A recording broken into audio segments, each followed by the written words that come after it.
निराश इसलिए है क्योंकि वो उन चीजों के बारे में ज्यादा सोचते हैं जो उनके पास नहीं है। अगर आप उन बातों के बारे में सोचने लग गए जो आपके पास है, तो आप ताकतवर बन जाते हैं। कोई भी इस दुनिया में ताकतवर और कमजोर किस लिए है? ताकतवर वो है जिसका ध्यान अपने स्ट्रेंथ पर है, कमजोर वो है जिसका ध्यान अपनी वीकनेस पर है। अगर ताकतवर बनना चाहते हो तो अपनी स्ट्रेंथ को ध्यान दो कि मेरी स्ट्रेंथ क्या है, कौन सी चीजें मैं अच्छी करता हूं। अगर इस पर ध्यान आ गया ना तो आप ताकतवर बन जाएंगे। जो भी चीज आप अच्छे नहीं करते हो उस पर ध्यान मत दो, उसको इग्नोर करो, तो आप हमेशा ताकतवर रहोगे, हमेशा। टेक्सास करेली करके बंदा था, टेक्सास करेली, 1938 की बात है, 1938। इस 1938 में ओलंपिक होने वाला था, 1938 में। इस बंदे ने 1937 से बहुत प्रैक्टिस करना शुरू की, क्योंकि यह मिलिट्री में एक लेफ्टिनेंट था, टेक्सास करेली, बहुत बड़ा लेफ्टिनेंट था वो, और उसका निशाना था अचूक। जब वो बंदूक से मारता था उसका निशाना कभी चूकता नहीं था। उसकी पूरी बटालियन को पता था कि 1938 में अगर इसने निशानेबाजी में हिस्सा लिया तो ओलंपिक में गोल्ड मेडल यही जीतेगा, क्योंकि उसका निशाना अचूक था। उड़ती हुई चिड़िया को मारते, छोटे से छेद के अंदर गोली घुसा दी, इतना अचूक निशाना किसका? टेक्सास करेली का। 1937 में उसने प्रैक्टिस और ज्यादा करना शुरू किया, क्योंकि 1938 में था ओलंपिक।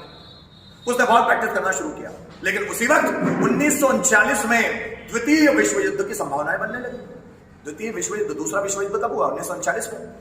तो दूसरे विश्व युद्ध की तैयारियां शुरू होने लगी, देशों में तनाव बढ़ने लगा, तो अब लड़ने की भी प्रैक्टिस होने लगी, लड़ने के लिए अभ्यास करने लगे सभी मिलिट्री वाले। उसमें टेक्सास करेली भी था, क्योंकि वो लेफ्टिनेंट था, तो वो भी लड़ने की प्रैक्टिस कर रहा था, गोलियां चलाना, बम फेंकना, प्रैक्टिस करना, जैसे मिलिट्री वाले जो प्रैक्टिस करते हैं डेली रूटीन में। तो वो बंदा भी प्रैक्टिस कर रहा था, तो ग्रेनाइट फेंकते फेंकते, मतलब ग्रेनाइट फेंकने की प्रैक्टिस कर रहा था, फेंकते फेंकते वो ग्रेनाइट हाथ में ही फट गया, और जिस हाथ से वो निशाना लगाता था वो हाथ टूट गया। जिस हाथ से निशाना लगाता था वो हाथ टूट गया। उनकी जगह हम होंगे तो खत्म हो जाएंगे। वो बंदा 6 महीने तक, 8 महीने तक बिस्तर पे रहा। जब उसके हाथ वो जो सूख गया, जितना कट टूट गया, उसके बाद जो उसका हाथ सूखा, उसके बाद उसने अपने आप को कमरे में बंद कर दिया। लोगों को लगता है डिप्रेशन में चला गया, और नहीं। 1938 का ओलंपिक तो कैंसिल हो गया विश्व युद्ध के कारण। अब वो अपने, उसके पास समझ में आ गया मेरे पास 4 साल है, अब 1942 में होगा ओलंपिक। अब उसने अपने उल्टे हाथ से प्रैक्टिस करना शुरू किया। टेक्सास करेली उल्टे हाथ से प्रैक्टिस करना शुरू किया। 1 साल, 1.5 साल, 2 साल, 3 साल, 4 साल। अब 4 साल में उसका यह हाथ फिर से एक्सपर्ट बन गया। अब इस हाथ से भी जब वो निशाना लगाता था तो चूकता नहीं था। लेकिन अनफॉर्चुनेटली 1942 का ओलंपिक भी रद्द हो गया, क्योंकि तब भी द्वितीय विश्व युद्ध चल रहा था। अब बारी है 1946 में। तब तक व्यक्ति पैशंस बना के कैसे रखे? उसने फिर प्रैक्टिस करना शुरू किया कि 1946 में जब ओलंपिक होगा तो आपको लगाऊंगा नहीं, आप तो मैं ही लगाऊंगा। शायद 1940 1944 का होगा, 38 नहीं होगा, 1940 का, और उसके बाद 1944 का होगा। 1944 वो ओलंपिक में टल गया। उसके बाद 1948 का ओलंपिक था। उसने इतनी प्रैक्टिस की कि अपना ये जो हाथ था ना, उसको अपना गुलाम बना लिया। या वो जहां निशाना लगाना चाहता था वहीं निशाना लगता था। इतना प्रैक्टिस कर, इतनी प्रैक्टिस कर, लोगों को पता ही नहीं था क्यों कर रहा है। अंदर ही अंदर आग लगी थी उसके अंदर। निशाना ओलंपिक में, निशाना तो मैं ही लगाऊंगा। 8 साल प्रैक्टिस की। जब वो 1948 के ओलंपिक में उतरा, अब यकीन नहीं करें, 1944 में, शायद 44 में हुआ था। 44 में जब वो उतरा ना, 44 या 48 उतरा ना वो, आप यकीन नहीं करेंगे, लोग जब वो जा रहा था ना निशाना लगाने, तो उसके साथी लोग बड़े हंस रहे थे। यार ये टेक्सास करेली ना पागल हो गया है। माना इसका सीधा हैंड जो था वो बहुत ताकतवर था, निशाना इसका चूकता नहीं था, तो ये क्या पागलपन करने जा रहा है। जब वो वहां गया तो जब उसका खेल देखा लोगों ने, तो लोग रोने लगे, लोग तालियां बजाने लगे कि वो हाथ भी उसका अनडिफिटेड हैंड बन गया। अनडिफिटेड हैंड, वो हाथ भी हारने वाला हाथ था ही नहीं। और उस 44 का होगा या 48 का होगा, उसमें फर्स्ट विनर वही था, गोल्ड मेडल जीता उसने। उसके बाद का अगला ओलंपिक 4 साल बाद, उसमें भी विनर वही था। उसके अगले बार का भी विनर वही था। आप जरा सोचिएगा मैं क्या सुनाना चाहता हूँ। हाथ तो मेन ये वाला था उसका, लेकिन व्यक्ति चाहे, अगर चाहे तो अपने ऑप्शनल हैंड को भी मेन हैंड में बदल सकता है। ऑप्शनल हैंड था ही, आपके पास कुछ है और वो छूट जाए, हो जाए, तो निराश नहीं होना। तब ये देखो कि मेरे पास क्या है, उल्टा हाथ अभी भी बाकी है, इससे करूंगा। तो आप उन चीजों की ओर ध्यान देते हैं जो आपके पास है ना, तो आप डैम श्योर गोल्ड मेडल लाओगे। पर ज्यादातर लोग कैसे होते हैं, मेन हैंड चला गया तो फ्रस्ट्रेट हो जाते हैं। वो बंदा फ्रस्ट्रेट ही नहीं होता। ये नहीं है तो कोई बात नहीं, ये ईश्वर ने ये हाथ रखा है, इसी से सीखो। 4-6 साल खूब प्रैक्टिस की, ये हाथ अब उसका अनडिफिटेबल हैंड हो गया, इससे भी निशाना छूटता ही नहीं। तो जब करेले टेक्सास कर सकता है, तो हम क्यों नहीं, हम भी तो कर सकते हैं। मैंने क्या कहा, व्यक्ति पावरफुल कब होता है, जब वो उन चीजों पर ध्यान देता है जो वो कर सकता है। और व्यक्ति कमजोर कब होता है, जब वो उन चीजों पर ध्यान देता है जो वो नहीं कर सकता। तो आपको उन चीजों पर ध्यान देना है, अपने गुणों को आइडेंटिफाई करो। इसी को बोलते हैं इंट्रोस्पेक्शन, सेल्फ रियलाइजेशन।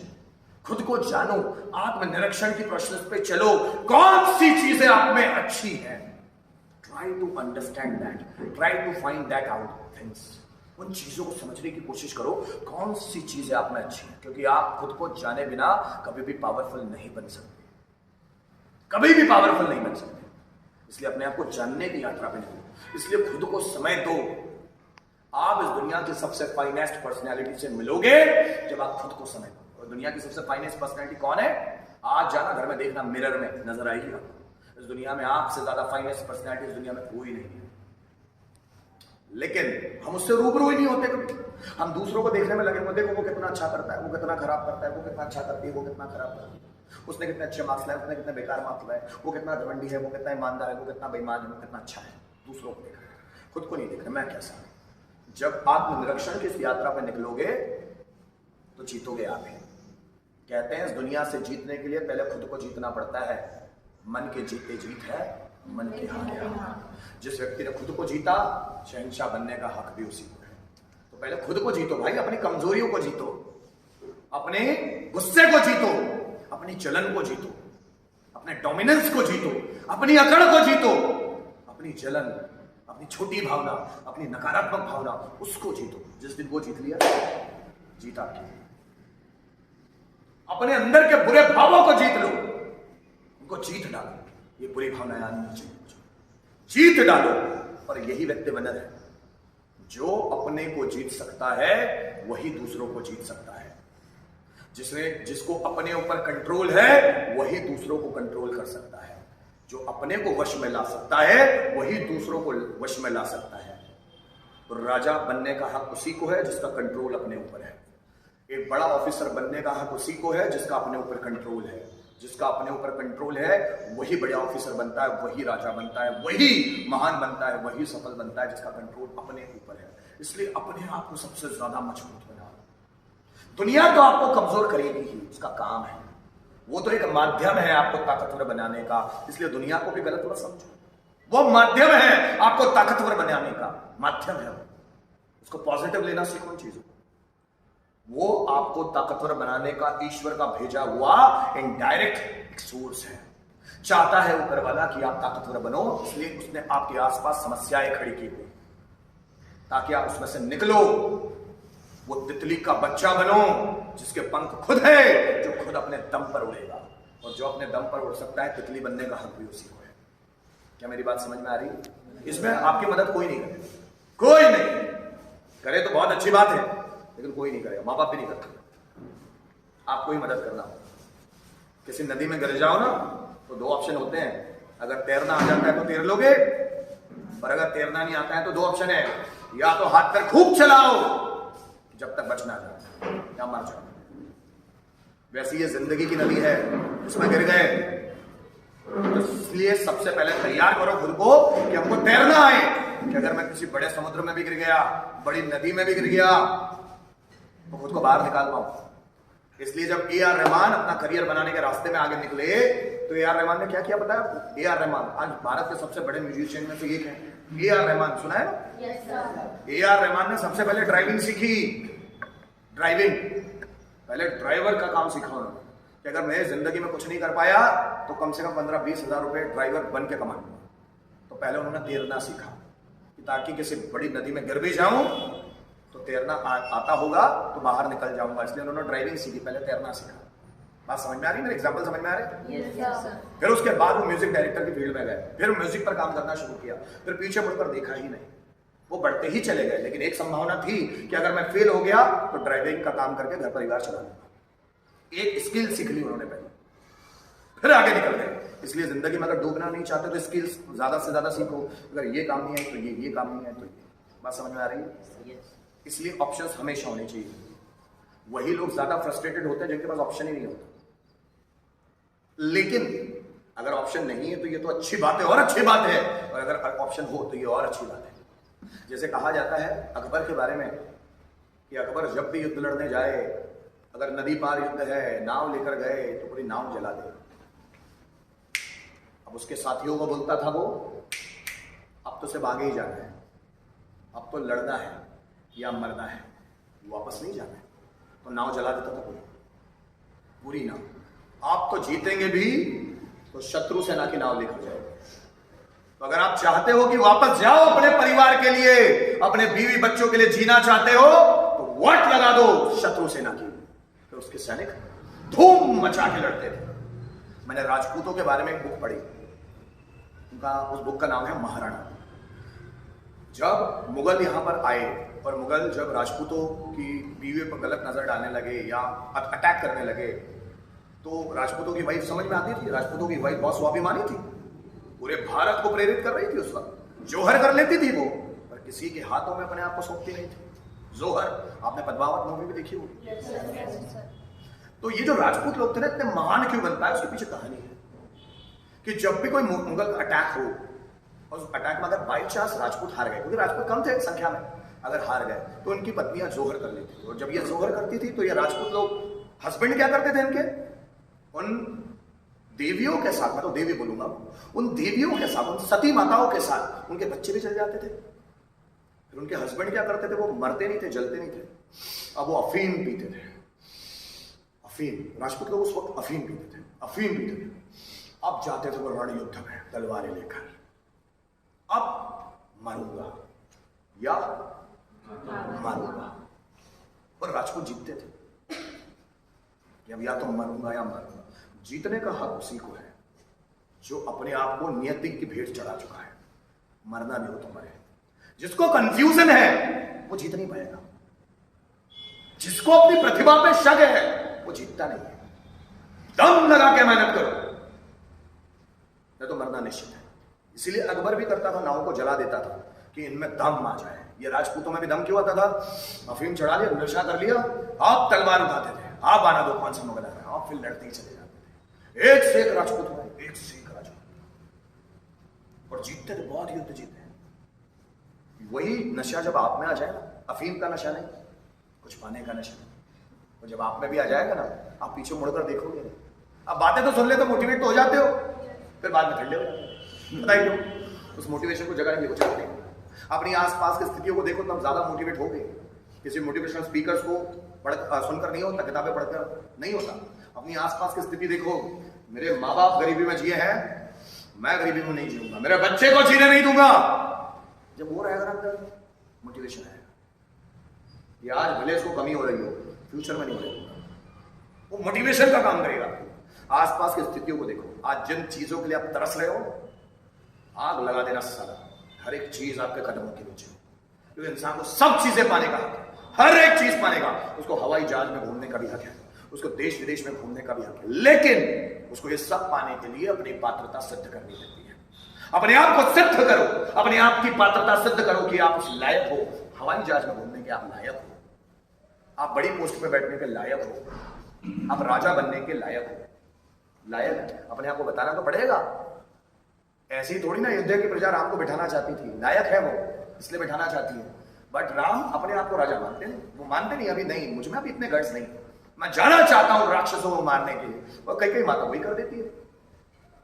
और राम बोलते हैं कई माता को, ये जब मैं आशुतोष राणा की राम राज्य करके बुक पढ़ रहा था उसमें था, आशुतोष राणा ने लिखा है, वो बोलते हैं कई माता को राम ने कहा कि माता मैं राजा नहीं बनना चाहता, मेरे लिए एक उपकार करो। तो कैकेयी बोलती है क्या, मुझे आप 14 वर्ष का वनवास देती, आप ये काम कर सकती है क्योंकि आपके पास 2 वरदान है जो आप दशरथ से मांग सकते हैं, पिताजी से मांग सकते हैं। 2 वरदान है, 2 वरदान में एक मेरा मांग लो कि मुझे 14 वर्ष का वनवास चाहिए और भरत को राज्याभिषेक है, मेरे पर कृपा करो। कैकेयी बोलती है मुझे पूरी जिंदगी लोग कोसेंगे, राम अगर मैंने ऐसा कर दिया पूरी जिंदगी कोसेंगे, और मैं सबसे ज्यादा प्यार तुम्हें ही करती हूँ, भरत से भी नहीं करती, तुमसे ही करती हूँ, और तुम्हें मुझसे दूर जाना चाहते हो। बोले माता अगर आप चाहती है कि आपका राम ताकतवर बन जाए और आगे जाके इस अयोध्या को संभाले तो आपको मेरे लिए करना होगा, अपने बेटे के लिए करना होगा, तो अयोध्या के लिए ये करना होगा। तो कैकेयी माता बोलती ठीक है, मुझे लोग बदनाम समझेंगे, मेरी बदनामी करेंगे, मुझे खराब ना समझेंगे, चलेगा, लेकिन तेरे उत्थान के लिए मैं करूंगी। और कैकेयी माता ऐसा ही करती है, ऐसा राम राज्य में लिखा, वो ऐसा ही करती है। और उसके बाद राम जाते हैं। इसलिए जब राम जाते भी है तो कैकेयी के पांव सबसे पहले छूते हैं। जब दंडकारण्य वन में भरत और कैकेयी माता वहां उनसे मिलने जाती है तब भी कैकेयी के पांव वो पहले छूते हैं, और जब वो अयोध्या से वापस आके लौटते हैं तब भी वो कैकेयी के पांव पहले छूते हैं, अपनी खुद की मां कौशल्या मां से पहले वो पहले छूते हैं। क्या बात समझ में आ रही है? इसलिए वो कैकेयी को सबसे ज्यादा इंपॉर्टेंस देते हैं, क्योंकि राम अगर श्री राम बन पाए हैं उसमें क्रेडिट कैकेयी को है। अगर कैकेयी नहीं होती तो राम श्री राम बनते नहीं। आप समझे मेरी बात? 14 वर्ष का यह वनवास राम को श्री राम बनाता है। 1-2 साल का संन्यास आपकी जिंदगी बना सकता है। 1-2 साल से खुद के साथ ही रहो, जिंदगी बन जाएगी आपकी। दूसरों के साथ मत रहो, ना मोबाइल के साथ रहना, किसी किताबों के साथ रहना। 1-2 साल जिंदगी बन जाएगी। आपको मुझे सुनने की जरूरत ही महसूस नहीं। आप बोलेंगे अब तो मैं खुद हूं जो अपने जिंदगी का निर्णय लूंगा। I am the architect of my own destiny. मैं खुद के भाग्य का निर्माता हूं और खुद ही होना चाहिए।